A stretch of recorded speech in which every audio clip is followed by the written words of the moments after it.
दोस्तों, दुनिया में बहुत से ऐसे मुस्लिम देश हैं जो अपनी अपनी खान पान और खूबसूरती के लिए फेमस है। लेकिन आज हम आपको एक ऐसे मुस्लिम देश के बारे में बताने वाले हैं जिसके पास सोने की भंडार होने के बावजूद भी वह पूरी दुनिया में गरीबी के लिए जाना जाता है। इतना ही नहीं दोस्तों, यह देश पूरी दुनिया में महिलाओं पर लगे कड़े कानूनों की वजह से भी जाना जाता है, जिनकी वजह से महिलाओं का जीवन मौत से भी बदतर हो चुका है। और यहाँ की महिलाएं बिना हिजाब के घर से बाहर नहीं निकल सकती। यहाँ पर महिलाएं आजादी मांगती हैं, मगर उन्हें यहाँ के पुरुष कुछ भी नहीं देते।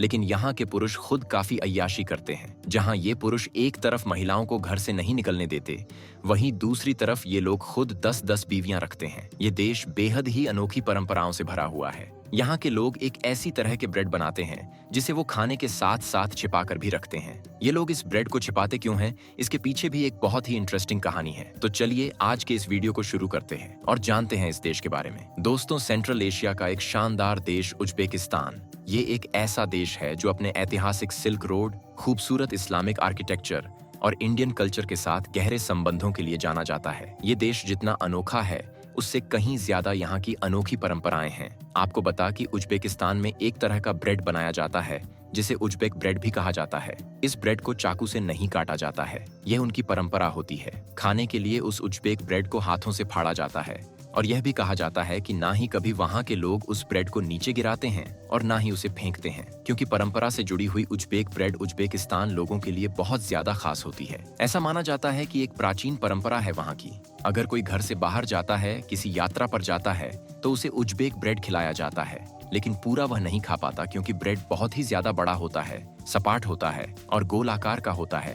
तो हाथों से फाड़कर घर से बाहर जाने वाले व्यक्ति को उसे ब्रेड का एक टुकड़ा खिलाया जाता है और बाकी सबको कहीं छिपा दिया जाता है या फिर जमीन पर दफना दिया जाता है। वह तब तक दफनाया हुआ रहता है जब बाहर गया हुआ व्यक्ति लौटकर घर पर वापस न आ जाए। यह प्राचीन परंपरा है, वहाँ कई सालों से चली आ रही है और इस परंपरा को अब भी लोग वहाँ पर मानते हैं। इस ब्रेड के अलावा यहाँ एक और चीज बहुत ही ज्यादा प्रसिद्ध है, वो है पुलाव। ये पुलाव यहाँ का राष्ट्रीय भोजन भी है और यहाँ पर यह बहुत ही ज्यादा खाया जाता है। ये पुलाव खाने में काफी स्वादिष्ट होता है। इसमें मटन, चावल, गाजर, यहाँ तक कि अदरक और काफी सारी चीजें मिलाई जाती हैं, जिससे कि पुलाव काफी ज्यादा खूबसूरत भी लगता है और उसमें से बहुत ही अच्छी खुशबू भी आती है। दोस्तों, उज्बेकिस्तान के लोग अपनी मेहमान नवाजी और अपने कल्चर से बहुत ज्यादा जुड़े होते हैं। यहाँ के लोग बहुत ही गर्व से अपने पारंपरिक कपड़ों को पहनते हैं, जिसमें कि खास पैटर्न और कलर का इस्तेमाल किया जाता है। और यहाँ के फेस्टिवल और म्यूजिक भी अनोखे देखने को मिलते हैं। यहाँ की खास बात तो ये है कि यहाँ के लोग इंडिया और इंडियन को बहुत पसंद करते हैं। बॉलीवुड के गाने, फिल्में यहाँ पर बहुत ज्यादा फेमस हैं और उज्बेक लोगों को हिंदी भी थोड़ी बहुत समझ में आती है। और अगर आप जब भी यहाँ घूमने जाएंगे और आप हिंदी में बात करेंगे तो आपके लिए थोड़ी आसानी हो सकती है। अगर यहाँ के महिलाओं की बात करें तो आपको बता दें कि उज्बेकिस्तान में पहले मुस्लिम महिलाओं की जिंदगी बहुत कठिन थी। उन्हें बिना हिजाब के घर से बाहर निकलने की इजाजत नहीं थी। अगर उन्हें शादी करनी होती थी तो उन्हें सबसे पहले अपने घर वालों की मंजूरी लेनी पड़ती थी। अगर किसी कर्णवास, अगर वो अपने घर वालों से मंजूरी नहीं लेती थी तो उन्हें बहुत ही कठिन सजा दी जाती थी। कोई भी फैसला वे अपनी मर्जी से नहीं ले सकती थी। उन्हें अपनी मर्जी से कुछ भी करने की आजादी नहीं थी। ना तो उनके पास जिंदगी के फैसले लेने की आजादी थी और ना ही वे अपनी जिंदगी में कुछ नया कर सकती थी। वह पूरी तरह से कैदियों वाली जिंदगी जी रही थी। लेकिन दोस्तों, आज उज्बेकिस्तान में सब कुछ बदल चुका है और यहाँ की महिलाएं अपनी जिंदगी के फैसले भी ले रही हैं और अब उन्हें हिजाब पहनने की भी कोई मजबूरी नहीं है। वे अपने घर से बिना इजाजत के शादी भी कर सकती हैं।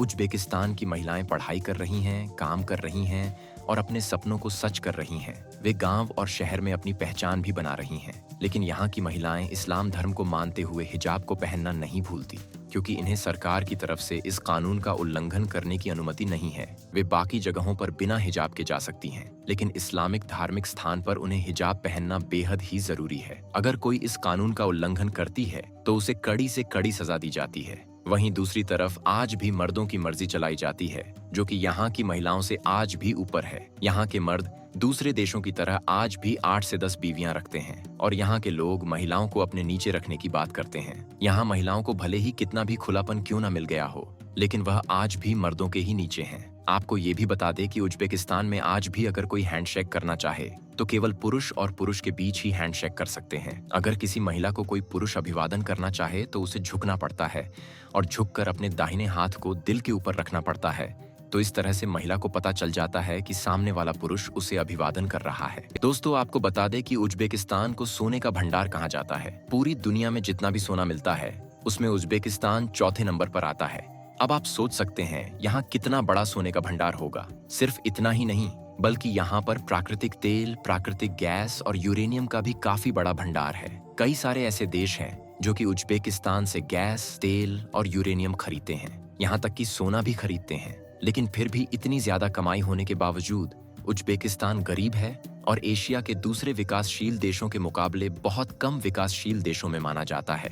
वह इसलिए क्योंकि उज्बेकिस्तान को प्राकृतिक गैस, तेल, सोने और यूरेनियम से जो भी कमाई होती है वो वहाँ के राष्ट्रपति और एडमिनिस्ट्रेटर अपने पास ही रख लेते हैं, तो वहाँ के लोगों के पास इतना कुछ पहुँचता ही नहीं है। हालांकि यहाँ की सरकार यहाँ के पुराने बिल्डिंग को काफी संभाल कर रखा है। उज्बेकिस्तान की कैपिटल सिटी है ताशकंद। ये शहर न केवल मॉडर्न सिटी है, बल्कि यह देश का सांस्कृतिक और औद्योगिक केंद्र भी है। यहाँ की चौड़ी सड़कें, बड़े पार्क और म्यूजियम में उज्बेकिस्तान की रिच हिस्ट्री और कल्चर देखने को मिलता है। और दोस्तों, आपको बता दें कि यहाँ का मेट्रो स्टेशन दुनिया का सबसे खूबसूरत मेट्रो स्टेशन माना जाता है। जी हाँ, यह मेट्रो स्टेशन देखने में बहुत ही खूबसूरत लगता है। इस मेट्रो स्टेशन पर आते ही ऐसा लगता है जैसे कि आप किसी महल में आ गए हों। ये दुनिया का एकमात्र ऐसा मेट्रो स्टेशन है जो इतना ज्यादा खूबसूरत है।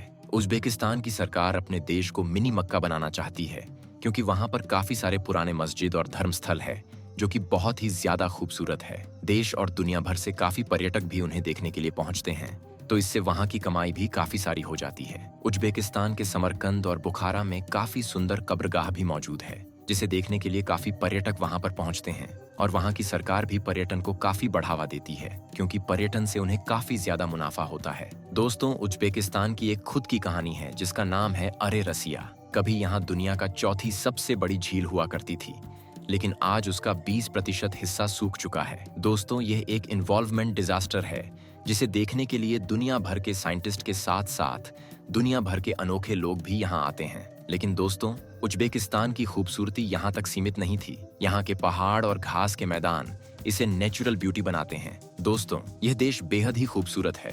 अगर आप इस देश के अंदर जाएंगे तो आपको बहुत कुछ देखने के लिए मिलेगा, जैसे फरगना वैली जो कि प्राकृतिक सुंदरता और हरियाली से भरपूर है।